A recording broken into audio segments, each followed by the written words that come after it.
Hello everyone and welcome back to Blind Man Morris, and in my last video I said that I would do a video specifically on the SuperDry kit for H1 carburettors. So what I've got here is a SuperDry kit from SU Carbs, and it is for the jet on an H carburettor. This one is an H1 and it comes from our Series 2 Morris Minor. I know there are other cars from the same time period that used H carburettors. So before I start, just to say that before you fit the kit, the jet bearings and also the new seals need to be soaked in a light oil overnight. You need to be working in a clean area because you don't want anything getting into the carburettor. I've taken apart the carburettor, so I've removed the float bowl and I've also removed the dash pot as well, just to give me a bit more room and not have the needle in the way, which will be coming out of here. I've also undone the linkage by taking out the split pin so that I've got a bit more room. So the kit has everything in it except for a couple of things. It doesn't have a gland spring, which is this spring here, and obviously it doesn't come with the jet itself or the linkage. So in the kit you get a jet adjusting nut, the spring for the adjusting nut, the jet locking nut, the gland seal, the larger of the gland seals, and this one's the one here. Then you've got the thin copper washer here, the lower jet bearing, a smaller new rubber seal, a flat washer, the gland spring that's come from your carburettor, another flat washer, another new rubber seal, an upper jet bearing, and a washer for the upper jet bearing, and it's the fatter of the two washers that goes on the top there. So I'm going to fit the kit together. To undo the adjusting nut, it's a 5/8 AF spanner, or the official I think is 2132 AF spanner, and to undo the jet locking nut it is a 13/16 AF spanner.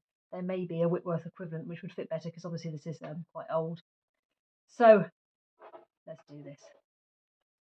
So in the order that it goes in, you've got the jet adjusting nut first, followed by the spring for the nut. I've knocked over the lower jet bearing there. Followed by the jet locking nut, which goes that way round. And then you've got the first of these two new gland seals. So this is the bigger of them. And this one goes with the flat side up. So it goes round that out a bit and in there, and it sits tight in there. And then you've got this copper washer, the thinner of the two, and that goes in the centre of there.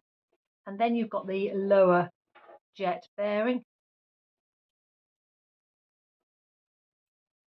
which goes like that.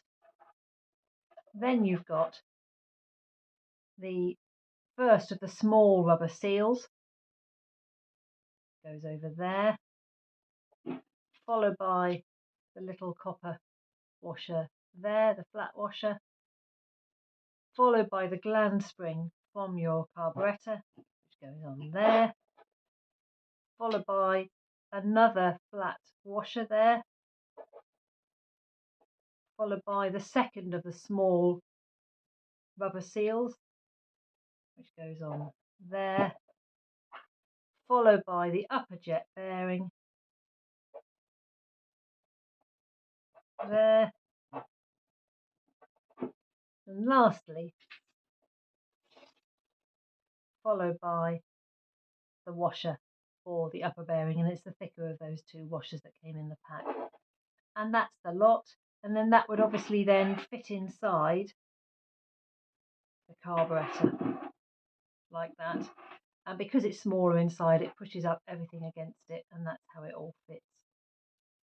So if you disturb the jet on an SU carburettor like this, what you would need to do is reseat the needle and jet again together so that they sit properly. So I will do a video on how you do that.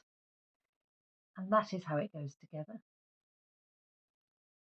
There, all the way up. And then that then would obviously fit inside the carburettor there. And then the needle then would seat inside there. And that's what enables the relationship between the needle and jet, and therefore the fuel air mixture inside the carburettor. So I'll be soaking the seals and the jet bearings overnight. I'll then be fitting this together and then putting everything back together, and then we'll be fitting the kit into the car. So I'll show you in another video how to seat the jet and the needle together when you've disturbed the jet assembly to make sure they sit together properly.